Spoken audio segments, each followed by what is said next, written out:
Essa história provavelmente você já conhece. Mas como eles chegaram até aqui? Ou melhor, por que eles estão aqui?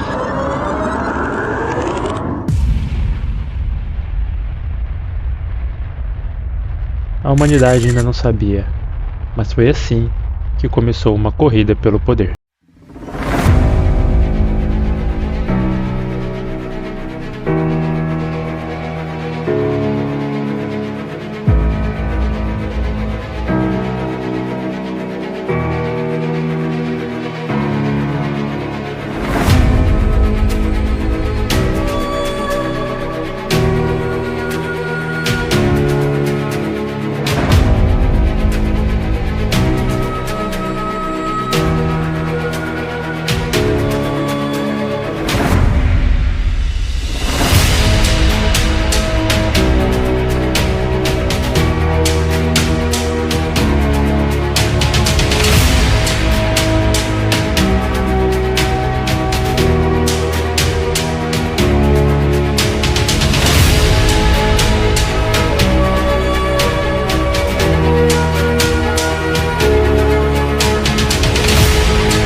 Em 1945, a Alemanha nazista, derrotada em espírito, tentava vencer uma guerra que já havia perdido moralmente desde o início.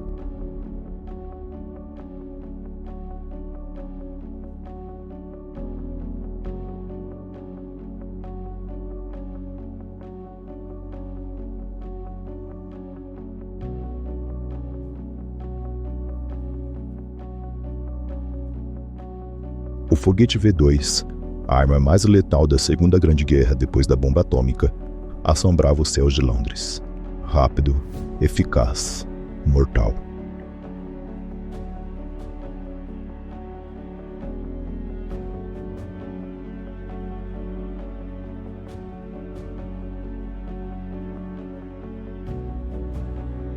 Mas nem tudo dura para sempre.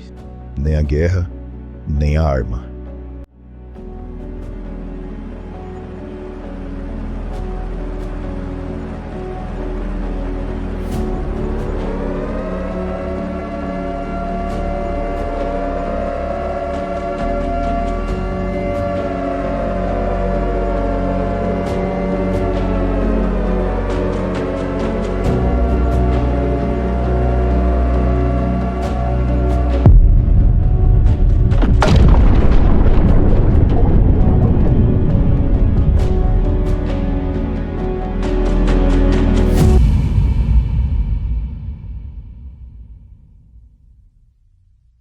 Estamos agora em 1946.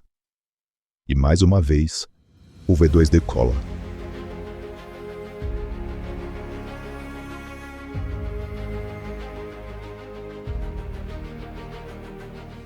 Imponente, o auge da tecnologia bélica em seu tempo. Mas agora, não para tirar vidas, mas sim para registrá-las. Pela primeira vez, a humanidade lançava seus olhos além da segurança de nossa atmosfera. E sem saber, aqui começava a corrida espacial. Não apenas pela ciência, não apenas pela glória, mas para provar um ponto.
A guerra havia acabado, mas o terror estava apenas começando. Olhos ambiciosos desejavam aquela tecnologia, e cada lado deu seu jeito de conquistá-la.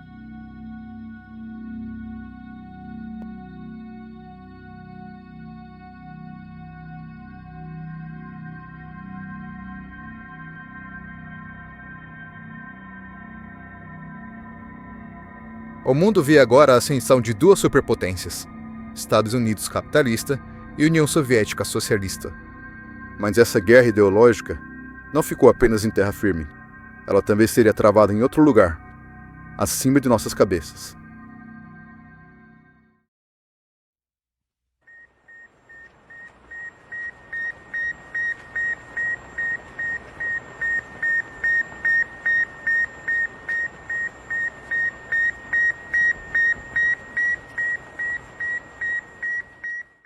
Sputnik 1, o primeiro satélite artificial da humanidade, lançado em 1957 pela União Soviética.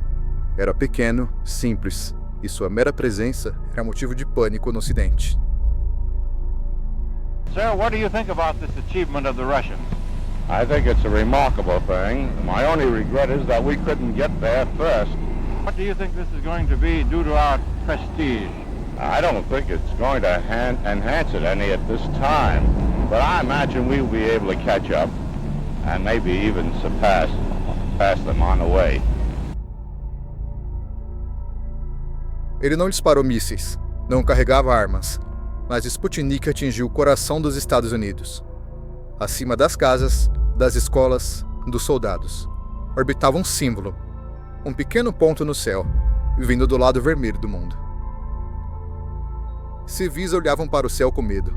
Políticos pressionavam. A imprensa transformava o satélite em um fantasma da supremacia soviética. Para muitos americanos, a União Soviética não estava só acima, mas à frente. E isso era inaceitável. A cada bip que o Sputnik transmitia, a confiança ocidental diminuía.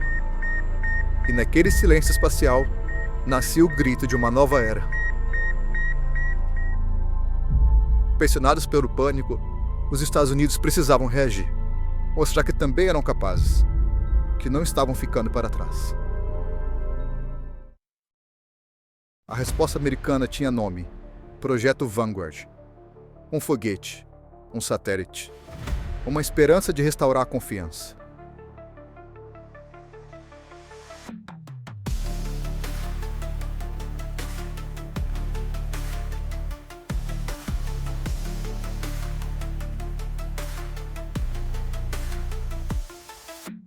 Em 6 de dezembro de 1957, o foguete Vanguard subiu. Por 2 segundos. Explodiu diante das câmeras, em rede nacional, e caiu como um símbolo, não só de um fracasso tecnológico, mas de um colapso moral temporário. A imprensa não perdoou. O satélite passou a ser chamado de Flopnik, e os soviéticos assistiam, em silêncio, e de cima. Era mais que uma corrida, era uma disputa de narrativa, e até aquele momento, a União Soviética estava contando a melhor história, mas que logo se tornaria uma das mais tristes.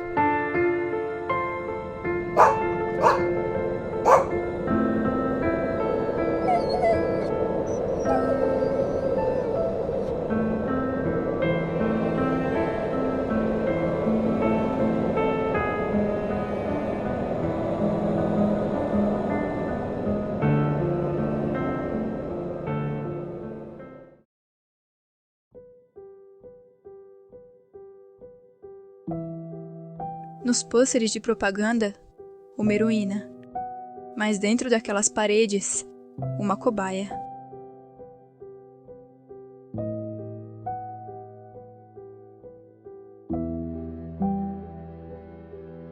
Até então não tinha nome, não tinha glória.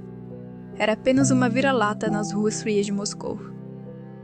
E sem saber do seu destino, ela confiava nas vozes que a treinavam.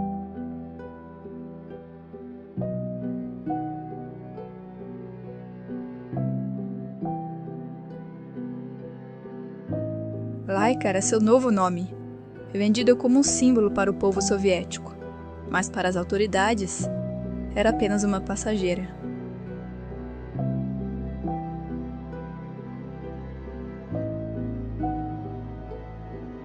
Em 3 de novembro de 1957, a União Soviética anunciava a primeira criatura viva enviada ao espaço.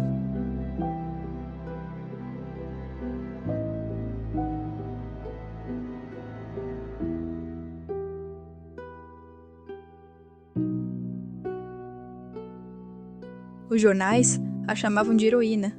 As crianças escreviam cartas para ela. O mundo assistia, em silêncio. Mas o que poucos sabiam era que Laika nunca voltaria, porque nunca houve planos para trazê-la de volta. Ela sobreviveu por horas, sentiu calor, sentiu medo, e então, o silêncio. Laika morreu sozinha, orbitando um mundo que não sabia que ela existia, e sua morte foi mantida em segredo por décadas.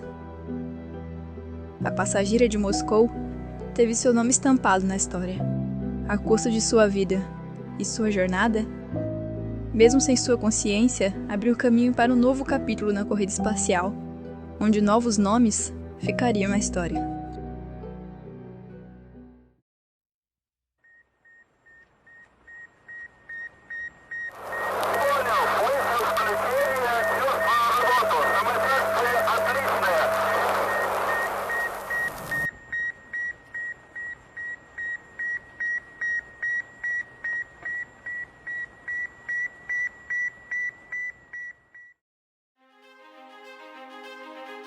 Após o fracasso do Vanguard, os Estados Unidos precisavam de um acerto, e ele veio.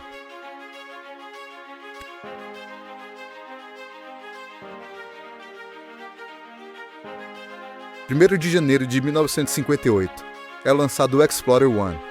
Foi o primeiro satélite americano a alcançar o espaço com sucesso. Uma vitória modesta, mas um passo firme. Os americanos enfim estavam na corrida.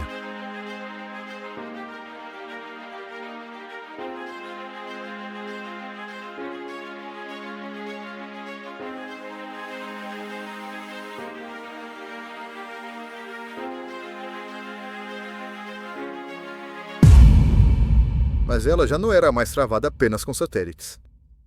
A União Soviética tinha planos, e eles eram ambiciosos.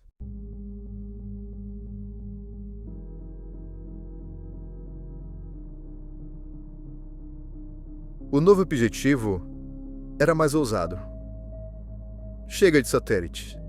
Chega de animais. Agora era hora de um homem ver o planeta natal como ninguém jamais havia visto. A União Soviética iniciou uma nova seleção, não de soldados, não de cientistas, mas de homens com coragem, disciplina e disposição para o desconhecido. Entre eles estava um jovem piloto de testes, filho de camponeses, 1,57 m, um sorriso carismático. Seu nome, Yuri Gagarin.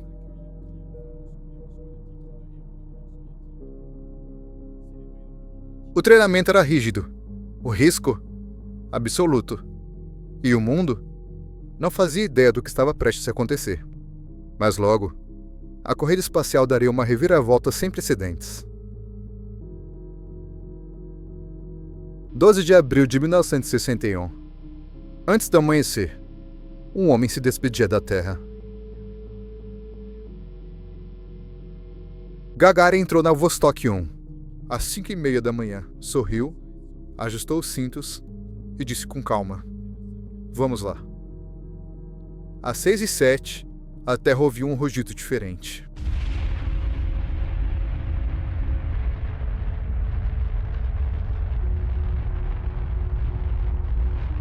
Gagarin não sabia se voltaria, mas também sabia que ninguém jamais tinha chegado tão longe.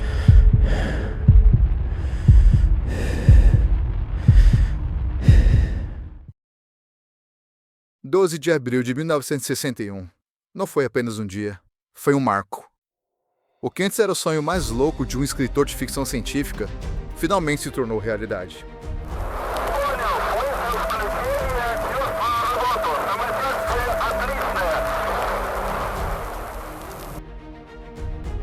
O mundo ainda não sabia, mas lá de cima, ele o observava. Com o mesmo sorriso carismático, mas com os olhos cheios de admiração. Yuri Gagarin não era mais apenas um homem.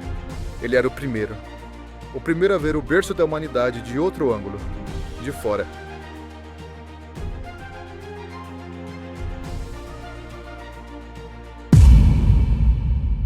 Esse dia ficou para a história, mas a corrida espacial continuava, e os Estados Unidos estavam cansados de ficar para trás. Era a hora da águia decolar. But why, some say, the moon? Why choose this as our goal? And they may well ask, why climb the highest mountain? Why, 35 years ago, fly the Atlantic? Why does Rice play Texas? We choose to go to the moon. We choose to go to the moon.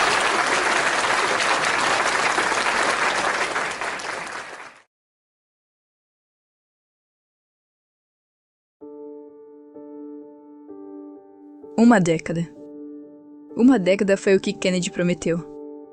De acordo com suas palavras, eles colocariam um homem na Lua. Mas até lá, eles teriam uma longa jornada. Em 1958, a NASA era criada. E agora, em 1961, se inicia o projeto Apollo. A águia estava pronta para decolar. E dessa vez, com tudo. Mas para isso, precisavam de bons cérebros. Os olhos do mundo estavam voltados para os foguetes. Mas o que poucos sabiam é que as equações mais importantes não estavam nas alturas, estavam no chão. E nas mãos de pessoas que, até então, ninguém queria enxergar. Eram chamadas de computadores humanos. Mulheres que fizeram cálculos manuais em uma época onde reconhecimento era luxo e respeito um sonho distante.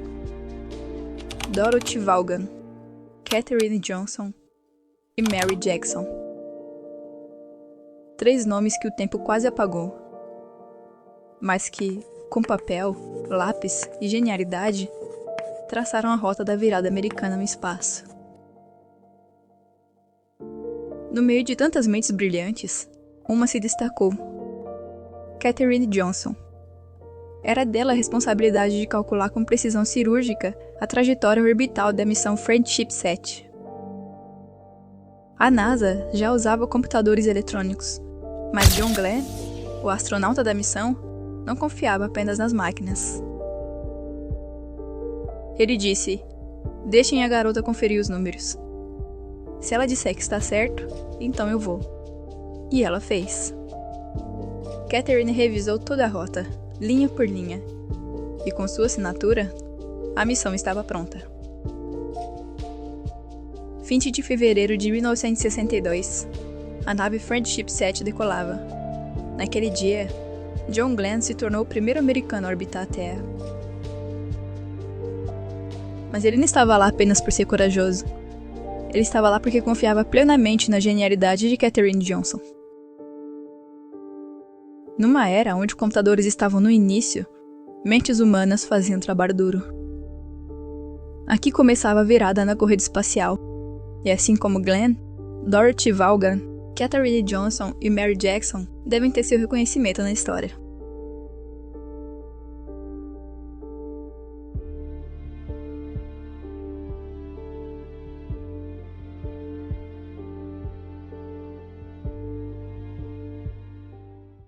O projeto Apollo havia começado. A promessa de Kennedy pulsava em cada cálculo, cada parafuso, cada teste. Os Estados Unidos estavam determinados a vencer, mas toda pressa tem um custo. Gus Grissom, Edward White, Roger Chaffee. 3 homens, 3 vidas, 3 famílias que esperavam sua volta. Em 27 de janeiro de 1967, um simples teste foi marcado. Uma simulação de contagem regressiva. Nenhum lançamento real, apenas rotina. Mas naquela cápsula selada, algo deu errado. Um curto-circuito, uma fagulha, E em 17 segundos, a cápsula virou um túmulo em chamas. Não houve tempo para abrir a escotilha, nem para pedir ajuda, nem para dizer adeus. O que era para ser um simples teste virou um funeral. E naquele dia, a NASA parou. O país inteiro assistiu em silêncio. O mundo refletiu. Uma investigação rigorosa foi aberta. Descobriu-se: a cápsula era instável, o material interno inflamável e a escotilha impossível de abrir com rapidez. A corrida pela glória havia sido freada pela realidade. 3 mortes bastaram para mudar tudo. Sistemas foram redesenhados. Cabos, materiais, procedimentos, reavaliados, refeitos, recomeçados. A NASA reaprendeu a andar, antes de voltar a correr. Foram quase 2 anos de silêncio. Um silêncio necessário, porque antes de pisar na Lua, era preciso olhar para dentro. Gus, Edward e Roger não foram os primeiros a ir para o espaço, mas foram os primeiros a morrer tentando. Suas mortes não foram em vão. Foram um lembrete cruel de que a pressa cobra e que no espaço o erro não perdoa. A NASA renasceu ali, mais lenta, mais cautelosa, mais humana. E quando o som dos motores voltou a ecoar, não foi por orgulho, foi por eles. Antes de pisar na Lua, a humanidade precisou tropeçar na Terra, mas agora estava pronta para se levantar.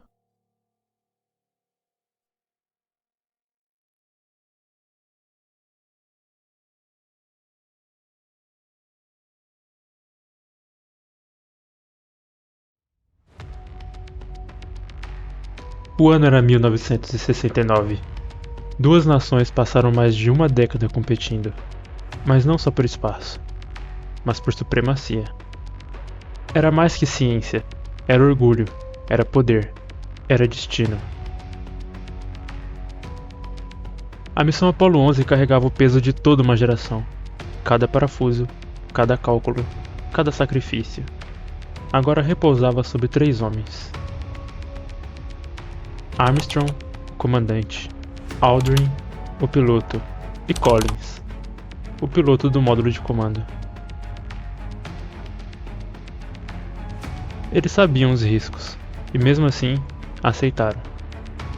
Em 16 de julho de 1969, às 9h32 da manhã, a contagem se iniciava. 10, 9, ignition sequence start. 6, 5, 4, 3, 2, 1, 0. All engine running. Liftoff. We have a liftoff. 32 minutes past the hour. Liftoff on Apollo 11.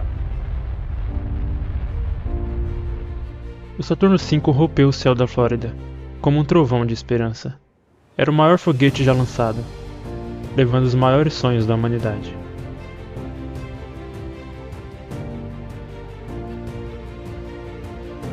Naquele momento, a Terra inteira olhava para cima.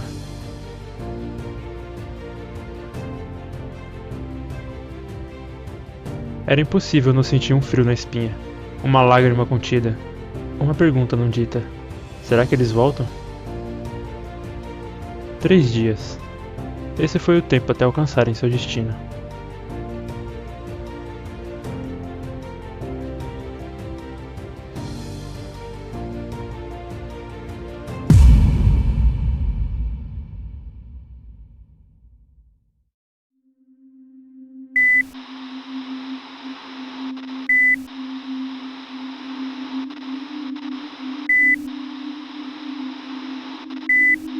Então chegou o momento. Armstrong e Aldrin desceram. Collins permaneceu no módulo de comando, sozinho, orbitando a Lua, enquanto seus companheiros faziam história. Tranquility Base here. The Eagle has landed.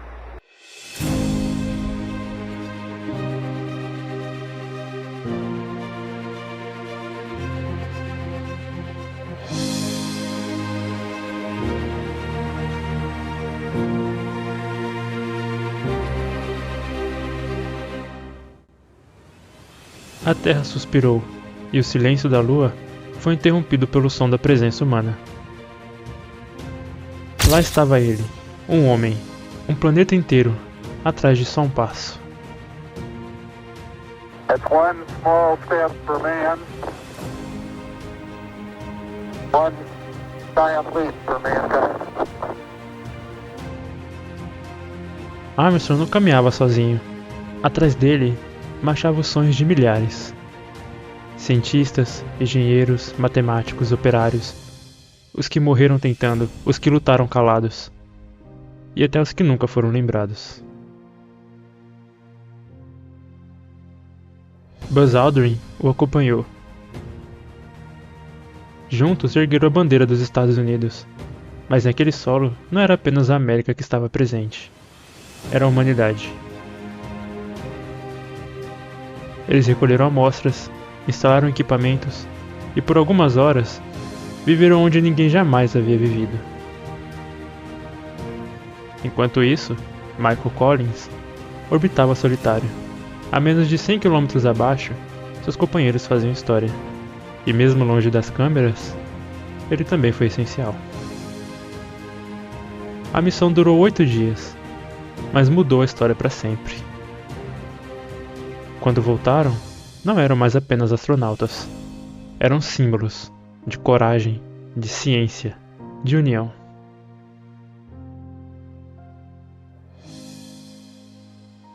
A corrida espacial começou com medo, mas terminou com maravilha. O céu deixou de ser o limite, e a Lua deixou de ser inalcançável.